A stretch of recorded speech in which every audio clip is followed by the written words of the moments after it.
มื้อนี้เขาก็จะมารีวิวมาม่าแกงเขียวหวานเนาะเดี๋ยวเขาขอไปต้มน้ำกันก่อนเนาะเดี๋ยวเขาจะบีบคามก่อนมันธรรมดาเขาก็ได้แล้วเนาะว่าเขาก็ได้น้ำแล้วเนาะต้มพอ15 นาทีโอเคมาม่าแกงเขียวหวานเขาก็เตรียมพร้อมแล้วเขาก็จะมาแกะกันเลยก็จะแกะใส่โอเคก็แกะแล้วข้างในมันก็จะเขาก็จะเทลงไปนี่ซองเปล่าโอเคแล้วเขาก็จะมีซอส2 อันเนาะตามปกติเขาก็เทลงไปเขาก็ตัดเอาไว้นึงแล้วเขาก็เทลงไปนี่อันนี้มาม่าแกงเขียวหวานเขาก็ต้องมีอันนี้เดซอสของมันเนาะเขาก็เทลงไป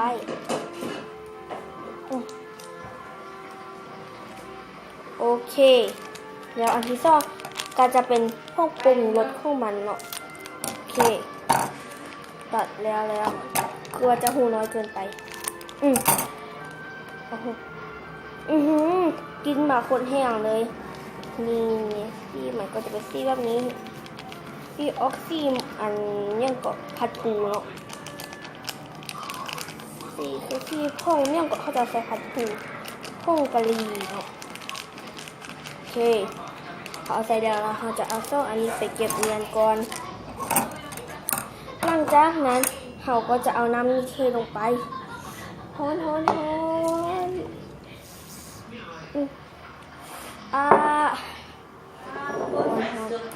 มาเขาก็จะ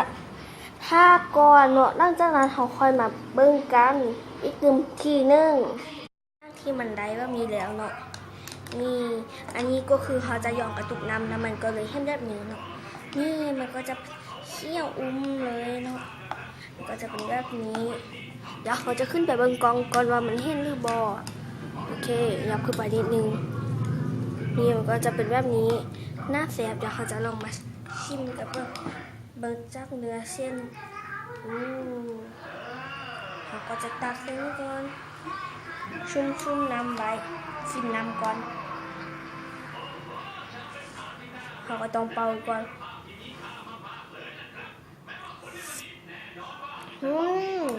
แซ่บ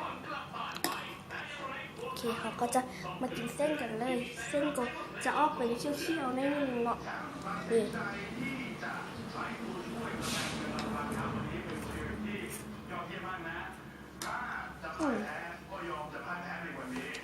แซ่บ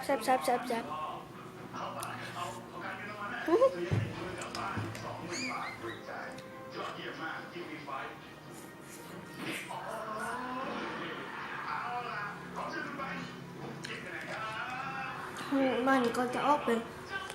แต่เขาหักจะใส่น้ำมันไล่เกินไปเดี๋ยวเขาจะมากินน้ำมันออกเป็นก่อน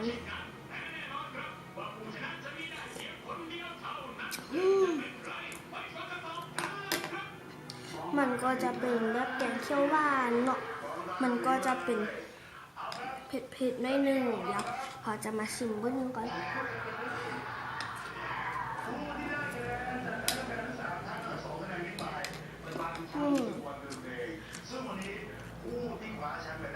มันก็ยังนุ่มเส้นมันอันนี้ข้างเขามันจะแม่ไวๆหรือยำเดี๋ยวเข้าไปเบิ่งก่อนเด้อสรุปแล้วว่าบ่แม่นไวๆบ่แม่นยำบ่แม่นยำบ่แม่นไวๆแต่มันแม่นมาเนาะโอเคก็จะมากินกันต่อเลยเนาะมันก็ออกเผ็ดๆอยู่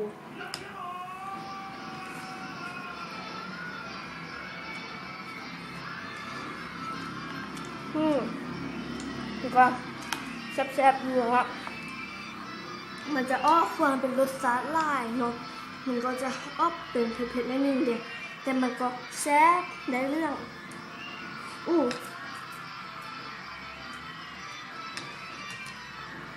มันก็จะเป็นแบบว่ามันจะเผ็ด นิ่มๆร้อนๆกินตรงนี้เสียบ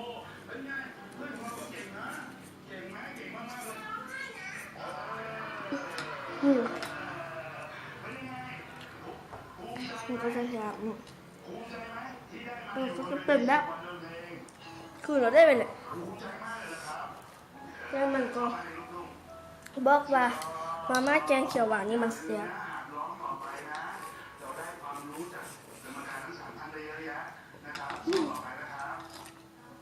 เขาบุกย้อนแล้วเลย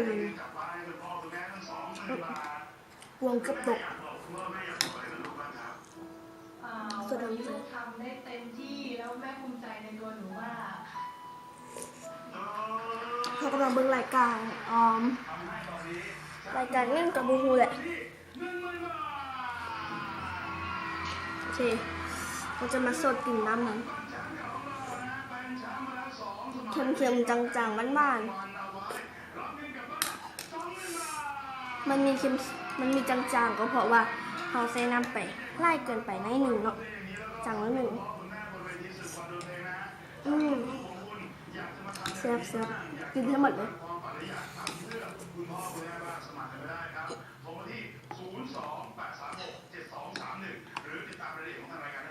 นี่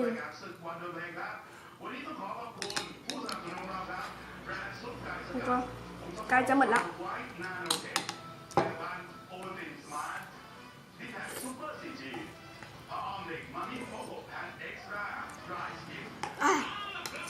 สดว่าของคุณพรเผ็ดๆก็แซ่บดีเนาะโอเคสำหรับคนรีวิวมาม่าแกงเขียวหวานบ่อยากเข้ากองเลยมันก็จะเผ็ดๆอยู่เนาะ ตรงเคารพธงชาติด้วยความภาคภูมิใจในเอกราชและความเสียสละของท่าน สำหรับมือนี้เนาะคันไม่ได้ใจคลิปมาม่าแกงเขียวหวานของแพนเค้กเนาะก็อย่าลืมกดไลค์กด Subscribe กดแชร์ให้เลยนะบ๊ายบายอย่าลืมนอนทับ Subscribe เนาะโอเค